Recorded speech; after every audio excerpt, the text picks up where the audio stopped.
This is Mark Twain Speaks. Kindly listen as Mark Twain performer Don McNeil brings the wit and wisdom of America's favorite humorist to life.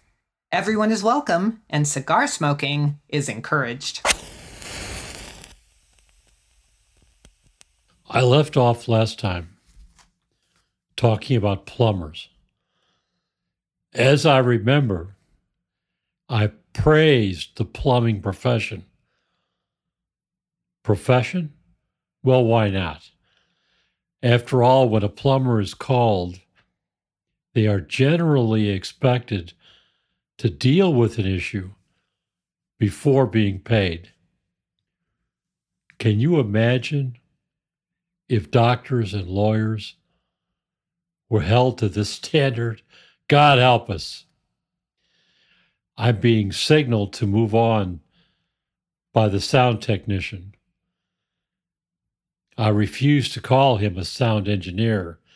He'll want his salary doubled. A few of you have asked that I talk about current events. Well, this is a challenge. Most prominent in the news is the mass murder of scores of innocent people. I believe in Texas and Ohio this time. The killers were armed with weapons that fire with an efficiency unknown in my time. Why are people allowed to have such weaponry? When I arrived in the Nevada Territory, men shooting other men was a daily occurrence. The shootings were always the result of a sudden rage that resulted in a dead man. Notice I said man. Would someone please explain to me the logic of shooting women and children? We have long accepted the slaughter of men. After all, we are expendable. A civilization can survive with relatively few men. Populating is the particular province of females. To put it in simple terms, how many roosters does a farmer need? Probably just one, if he is young and robust. The Civil War comes to mind. Whatever the topic of discussion, over 600,000 men were lost, killed, missing, blown up. Many southern towns lost half or more of their young men. The process of repopulation was accomplished by the handful of remaining men and a female population that was not decimated by the war. I can only imagine that an army of widows was forced to accept men over the age of 50 or even older. Even so, they rolled up their sleeves and got the job done. Rolled up their sleeves? I'd better let that go. If I were writing, that would have been crossed out and corrected. I have been encouraged to be spontaneous. Let's move on. Why would anyone who is not in the military be allowed to carry a weapon that can kill dozens or more and do it quickly? I always loved having a gun.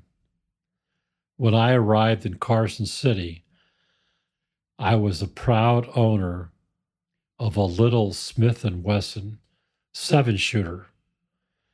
It fired a bullet so small that it might take 7 of them to kill an adult man.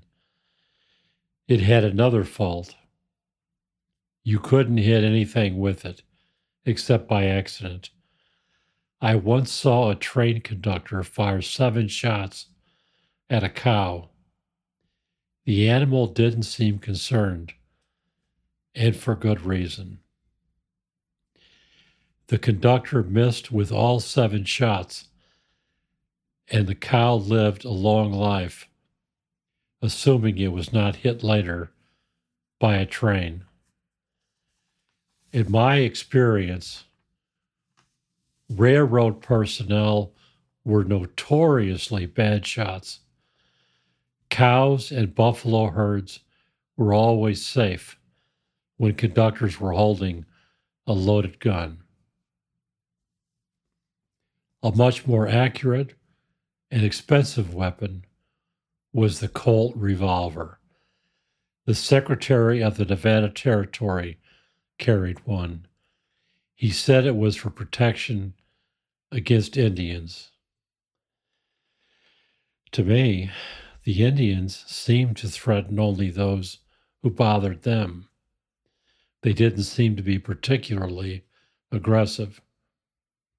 On the trip to Carson City, I met a man named George Bemis. George owned the old original Allen revolver. It had just one major flaw. It was inaccurate to the extreme. Well, it would hit something. The Allen revolver killed people standing around watching. The combatants were seldom touched or injured. Sometimes all 6 barrels would go off at once.